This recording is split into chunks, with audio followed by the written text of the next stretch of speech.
सभी भक्तों को राधे राधे, जय माता दी। आप सभी का पूजा विथ प्रिंस चैनल में हार्दिक स्वागत है। आज हम सब बात करेंगे हमें कन्या भोजन किस तरीके से कराना चाहिए।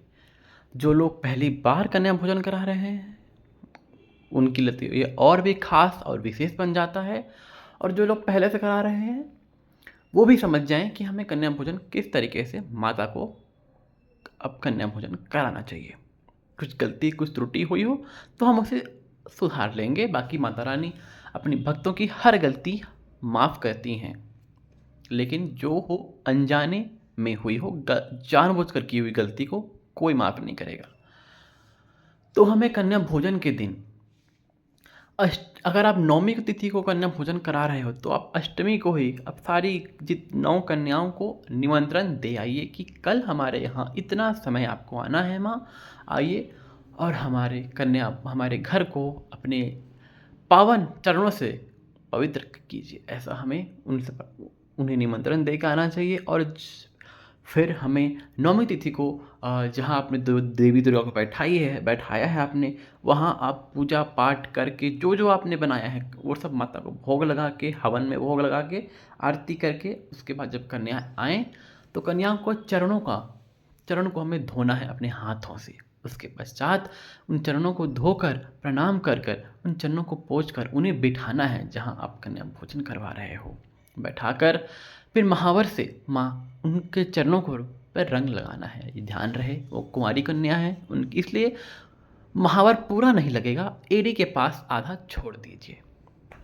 इस तरीक़े से हमें कुंवारी कन्याओं को रंग लगाकर बैठाना है। उसके पश्चात हमें पत्तल, जो भी आप जिस चीज़ पे भी आप खिला रहे हो वो उन्हें परोसिए। उन्हें आप जो भी आपने बनाया है, हलवा पूड़ी चना जो भी आपने बनाया है वो सब उन्हें परोसिए। बड़े प्रेम बड़े भाव के साथ उन्हें आदर के साथ उन्हें खिलाइए। और जब वो खा लें, अब उनके मन से जितना वो खाएं उन्हें खाने दीजिए। जब वो खा लें तो उस पत्तल को वहाँ से हटा दीजिए।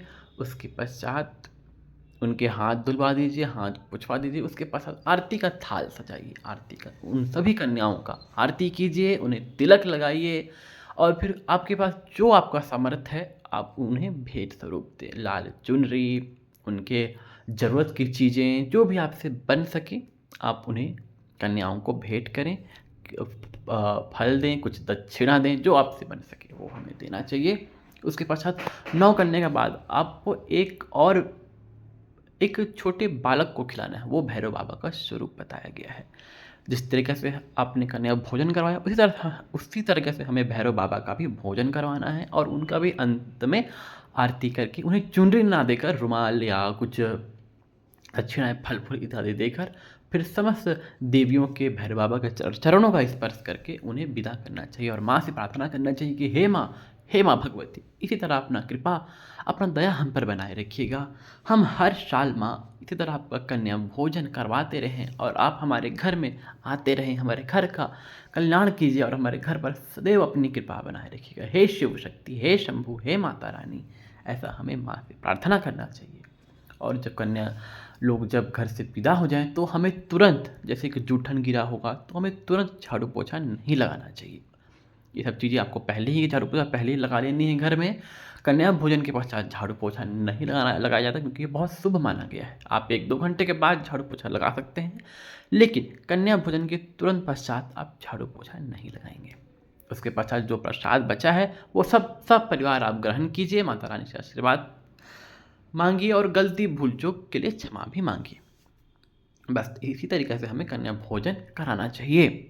मैं आशा करता हूँ आप सभी को मेरी यह जानकारी, मेरी यह वीडियो अच्छी लगी हो। मेरी यह जानकारी, मेरी यह वीडियो आपको अच्छी लगी तो इसे लाइक करें, शेयर करें, सब्सक्राइब करें और ज़्यादा से ज़्यादा लोगों को शेयर करें। और कमेंट में जय माता दी लिखना बिल्कुल ना भूलें। माता रानी आपकी सभी मनोरथ को पूर्ण करे। आप सभी को श्री राम नवमी की हार्दिक शुभकामनाएं।